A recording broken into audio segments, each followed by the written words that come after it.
Oh, yes, you can use the handheld. Maybe. Maybe.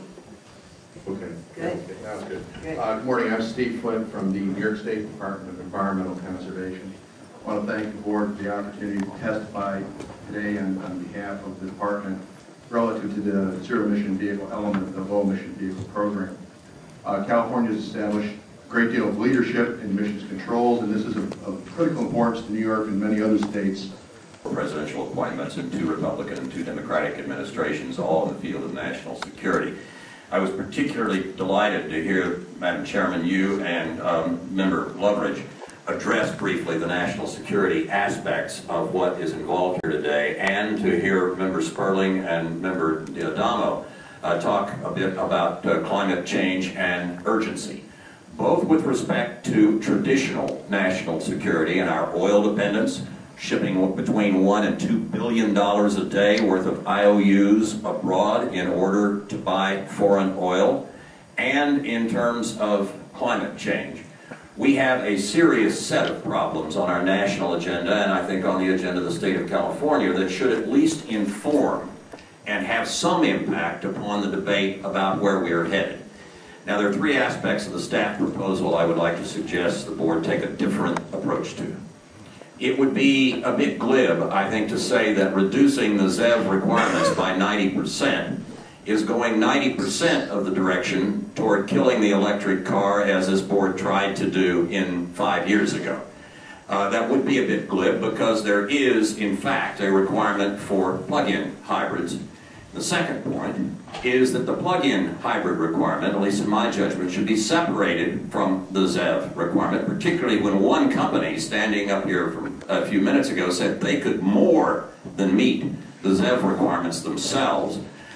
And if you separate, it seems to me it's very important to have a substantial spread in credits for a 35 to 40 mile plug-in hybrid that is all electric for that range, and considerably lower mileage on a single battery charge plug-in hybrids that are blended. All of these are useful in terms of emitting emissions, but a 40-mile battery charge plug-in hybrid is essentially, in 3/4 of the country, 3/4 of a ZEV, because 3/4 of the cars in the country go less than 40 miles a day. And even in Southern California, about 2/3 of the cars go less than 40 miles a day. If you are able to operate home to home, the infrastructure requirements that you have for your ZEV are that. $4.97 at Kmart yesterday, an extension cord. All of the planning that you were doing about infrastructure could, in the case of plug-in hybrids with a substantial all-electric mileage, or in the case of zero-emission vehicles, all battery, all-electric vehicles, be reduced to that. Finally, the proposals of the staff tilt very heavily still toward hydrogen fuel cells and away from electricity. In my judgment, this is extremely unwise. My co-chairman on the Committee on the Present Danger, former Secretary of State George Shultz, has written to the governor yesterday, and a copy to you, Madam Chairman, calling hydrogen an R&D project. It is. It is a useful R&D project.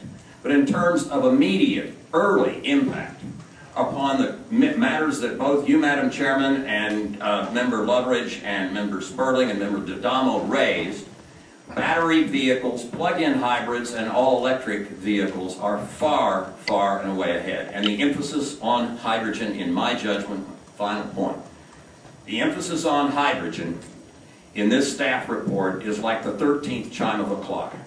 Not only is it strange in and of itself, it calls into question everything that emanates from the same source. Thank you, Madam Chair.